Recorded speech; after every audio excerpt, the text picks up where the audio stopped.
The van was parked 2 feet over the line, and Harlow Sinclair was already 14 minutes behind schedule. He stood at the end of his driveway in Rosedale, keys in hand, looking at the battered white cargo van that had effectively trapped his Porsche Cayenne against the garage door. It wasn't parked carelessly. It was parked with the particular kind of indifference that told him the driver had simply stopped thinking about anyone else the moment they stepped out onto the pavement. "Excuse me," he kept his voice measured, controlled, for about 3 more seconds. The woman crouched beside the van's rear doors didn't look up right away. She was somewhere in her late 30s, dark hair pulled back in a knot, wearing a gray zip-up hoodie with a small tear near the left-ish shoulder and work jeans that had been washed too many times. She was writing something in a signature log, her pen moving carefully across each line. The van's side panel read Martian Co. Courier in faded blue lettering, the kind of logo that had been applied years ago and never quite refreshed. "One moment," she said, still writing. No, the word came out harder than he intended, though he immediately decided that was fine. Not one moment, right now. She looked up, her eyes were calm, not startled, not apologetic, not reading him the way most people read him when he used that voice, just calm. Which, somehow, made it considerably worse. "I'm sorry," she said, standing. She was shorter than he'd expected. "I'll move it. I was just finishing the log for the last drop-off and I misjudged the—" "You misjudged," he repeated it back to her, slowly, as if translating. "That's the response I get? I'll move it now." She reached for her keys. "You've cost me time I cannot recover this morning." He stepped toward the van, not aggressively but not stepping back either. "Do you understand what my schedule looks like? Do you have any concept of what's happening on Bay Street in 40 minutes? I understand you need to leave. I'm moving. I'm asking you something." He wasn't letting this go. He never let anything go, and he'd built 40 million square feet of developed property in the city by not letting things go. "You've parked in front of a private driveway. You've made no effort to verify this address was clear. I have a meeting that took 3 years to arrange, and your van, your company's van, is sitting across my property line, because no one in the chain of custody for this delivery bothered to look up for 30 seconds. 2 neighbors across the street had paused on the sidewalk. An older couple walking a golden retriever. They were watching in that particularly Canadian way of watching, not wanting to stare but also not moving. The woman, he still didn't know her name, said nothing, just waited with the keys in her hand. "Who do I call?" Harlow held up his phone. "Give me your dispatcher's number, right now. Because I know the building manager at every property on this street, and I will make sure you don't make another delivery in this neighborhood for as long as either of us live here." She looked at him for a moment. He watched something move across her face, not hurt, not anger, something quieter and harder to read. "The dispatch number is on the side panel," she said. "You're welcome to call, but I'll be finished and moved before you reach anyone." She climbed in, started the engine and pulled forward. 20 feet, plenty of room. Harlow reversed his Porsche into the street and drove south without looking in his mirror. By the time he merged onto the Don Valley Parkway, the interaction had already begun compressing in his mind into the category of annoyances efficiently resolved. He had dealt with it. He had been clear. The world operated on precision and accountability, and if that made him demanding, then so be it.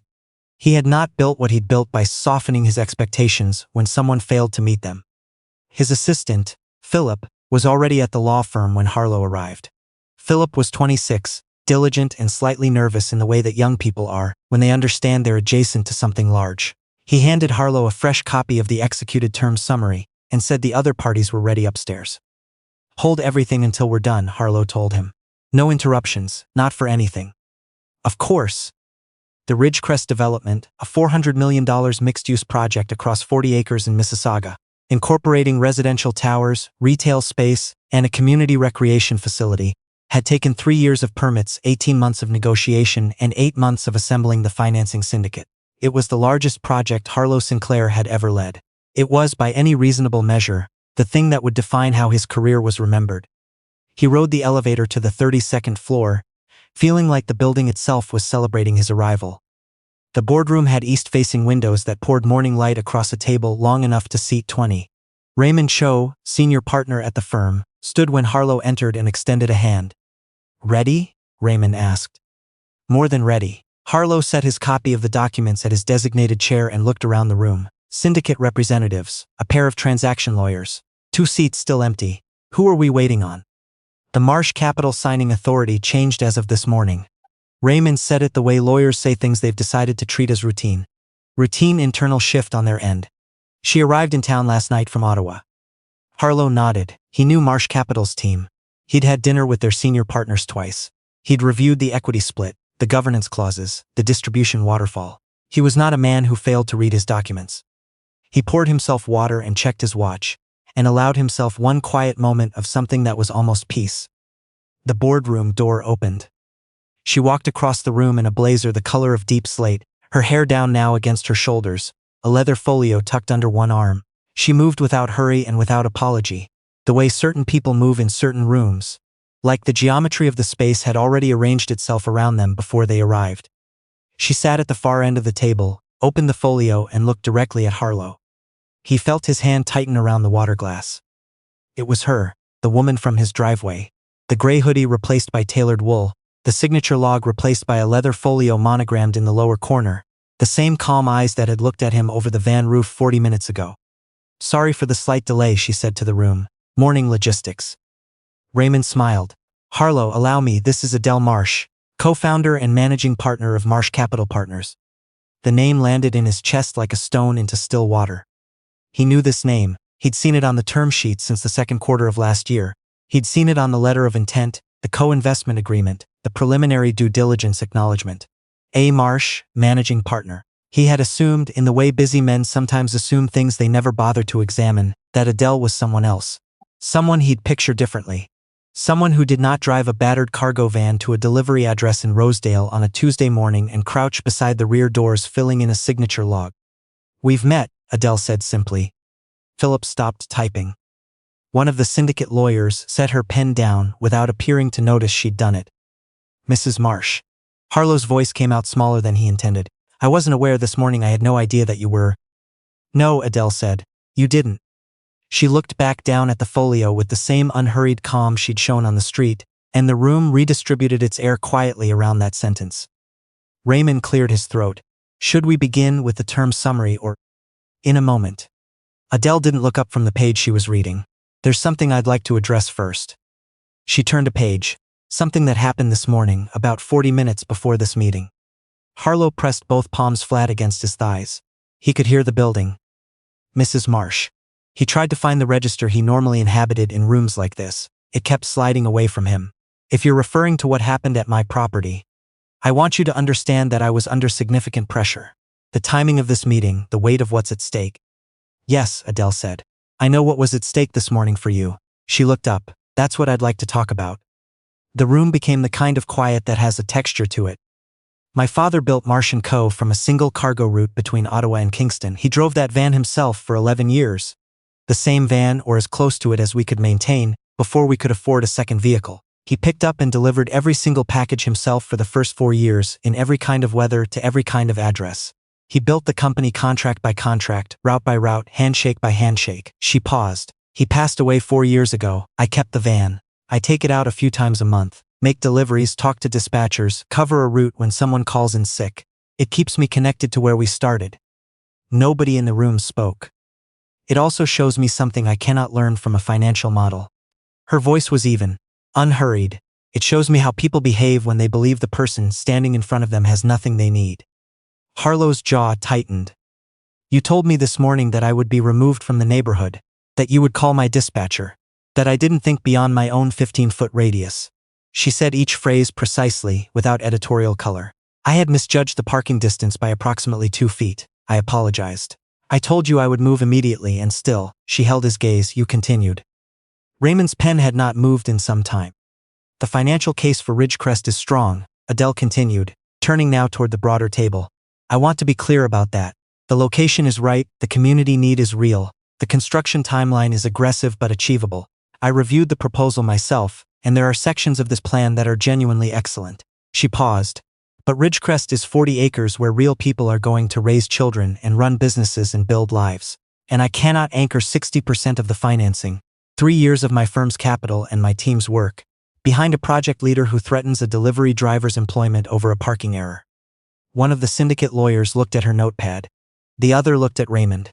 Raymond looked at a point approximately 8 inches to the left of Harlow's face. "Please." Harlow's voice had dropped to something that surprised even him. The word came out stripped of its architecture, bare of its usual certainty. "I've spent 3 years on this, everything, The permits, the community consultations, the infrastructure agreements. I built this from the application stage forward. If you walk away from this table today, I'm not walking away from the table, Adele said. I'm removing you from the head of it. She slid a document across to Raymond. Marsh Capital remains committed to the Ridgecrest financing. We'll proceed under the revised leadership structure that your own board proposed in February. The co-leadership model you rejected in favor of maintaining sole project authority.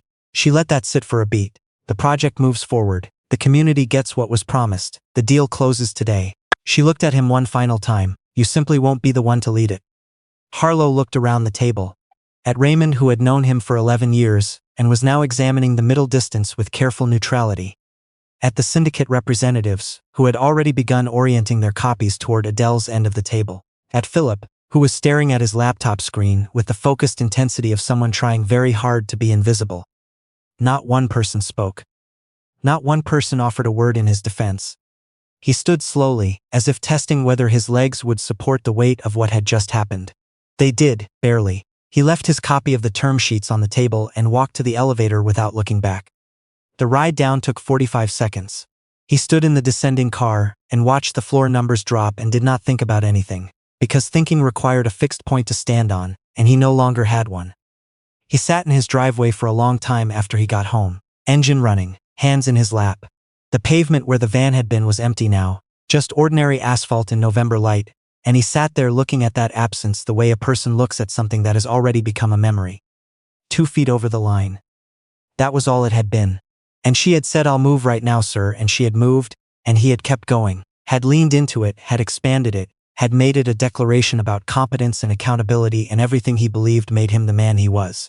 And she had stood there, in a torn gray hoodie, holding her keys, and looked at him with those steady, calm eyes, and said, "I hope your meeting goes well," and she had meant it. That was the part he couldn't quite get past. In the weeks that followed, she had meant it. The Ridgecrest project broke ground the following spring under new leadership. Patricia Kwan, who had been on Harlow's team since the initial planning phase and had twice proposed the community consultation model that he had overruled as too time-consuming. Under Patricia's direction, both phases of the development were completed within 18 months of schedule. A National Urban Design Award followed the year the facility opened, alongside letters of recognition from the municipality, and a feature in an architecture journal that described Ridgecrest as a rare example of large-scale development that feels, at the human level, like it was made for people rather than numbers. Harlow read about it online. He was working on smaller projects by then, still substantial, still technically complex, but quieter in scale and ambition. He had a new assistant, a recent Ryerson graduate named Leo, who was meticulous and earnest, and occasionally made the kind of small administrative errors that Harlow had once treated as intolerable and now, with effort, with something that felt like physical exertion, tried to respond to as what they were. Ordinary human mistakes by an ordinary, capable human being who was learning. He wasn't sure it was enough. He wasn't sure anything was enough exactly, but he had started doing the work of it, and he suspected that was where it had to begin. The call came on a Thursday evening in November, 8 months after the boardroom. Philip's name appeared on the screen and Harlow almost didn't answer. Then he did. "I've been meaning to call for a while," Philip said. He sounded like someone who had rehearsed the opening and then abandoned the script. "I wanted to say something." "Go ahead." A pause. "I was there. In the boardroom when Ms. Marsh said what she said. I was against the wall. I heard everything." Another pause. "And I think about it a lot, more than I expected to." Harlow said nothing. "I took a job at a development firm in Waterloo 2 weeks after. I don't know if you knew that." "I didn't.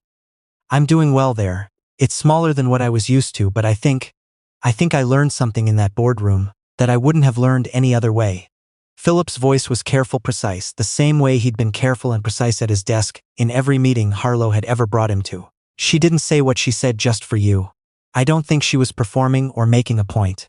I think she was just telling the truth and then leaving it there for anyone in the room who needed it." Harlow moved to the window. Outside, the November trees were stripped bare, the street below amber under the lamp standards. "It changed how I manage people," Philip continued. "Even the small stuff. The way I talk to the courier who drops things at the office, the building's super. The new junior on our team who doesn't know what he doesn't know yet." A pause. "I keep thinking about what she said, that it wasn't about the parking. It was about what you think a person is worth before they've proven anything to you. And I realized I had those assumptions too. I just hid them better." The line was quiet for a moment. I wanted you to know, Philip said, that whatever happened to the deal was still just a deal. What she said in that room was something else. Harlow thanked him. He wasn't sure he got the words exactly right, but he said them, and he meant them, and Philip seemed to receive them the way they were intended. He ended the call and stood at the window for a long time afterward, looking at the empty street below. He thought about a woman in a gray hoodie looking at him steadily over the roof of a van, her keys already in her hand, saying, "I hope your meeting goes well," and meaning it. Not as a performance, not as restraint, as a genuine, uncomplicated wish for a stranger who was being unkind to her, because her own behavior had nothing to do with his. He hadn't understood that on the street. He was starting to now. Not all at once, but in the incremental, uncomfortable way that real understanding tends to arrive, without ceremony, long after you think the moment has passed. Adele Marsh drove the van again 3 weeks later, on a Friday morning when the Ottawa roads were sheeted in freezing drizzle, and half her team had already migrated to remote. She loaded the regional deliveries herself, the way her father had taught her, stack heavy to the front, fragile to the rear, check the load twice before you close the doors, and spent the morning crossing the city. She thought about the boardroom sometimes. People assumed she had found it satisfying, that confrontation, that she was built for it, that women who had built something from the ground up were always secretly waiting for the opportunity to dismantle a man's certainty in a well-lit room. She hadn't found it satisfying. What she found satisfying was the project itself. Patricia Kwan's first site report, the community consultation sessions that had run 3 hours over schedule because the neighborhood had so much to say, the photograph in the Urban Design Award announcement that showed children playing in the recreation facility's courtyard in June. That was what her father had built things for, not the when, the after. He had a rule, her father, unspoken, never written down anywhere, but consistent across 30 years of business. You never adjust how you treat someone based on what you think they can do for you. You set your standard and you hold it regardless, not because people are always watching, but because the habit has to be unconditional. Or it isn't a habit at all. Say what you see, he used to tell her. Say it once, say it plain, and let it stand. She had done that in the boardroom. Said it once, said it plain, and let it stand. She hadn't enjoyed Harlow Sinclair's face when she said it. She hadn't replayed the scene for satisfaction afterward. She had moved on to the next thing, the way her father had always moved on to the next delivery, the next route, the next relationship, built one careful exchange at a time. She pulled the van into the final stop on her route, a business park on the western edge of the city, and climbed out into the freezing drizzle. Across the lot, a young woman was moving pallets with a hand truck, shoulders bent into the cold and the slick pavement, working with the particular efficiency of someone who had done this long enough that each movement was just a movement and not a decision. Adele watched her for a moment. Then she walked over and took the other side of the pallet without asking, and the two of them moved it together in silence. And when they were done, the young woman looked at her with mild surprise and said thanks, and Adele said no problem, and got back in the van. No title, no folio, just a cold Friday morning and two people finishing a task that needed finishing, and the ordinary grace of being present for it. A reputation takes a lifetime to build, one careless morning to crack, and a very long quiet road to understand why it matters in the first place. If this story stayed with you, leave a comment below. What would you have done in that boardroom? Would you have given him a second chance? Subscribe to Brave Souls Stories TV for more stories about the people who surprise you when you least expect it.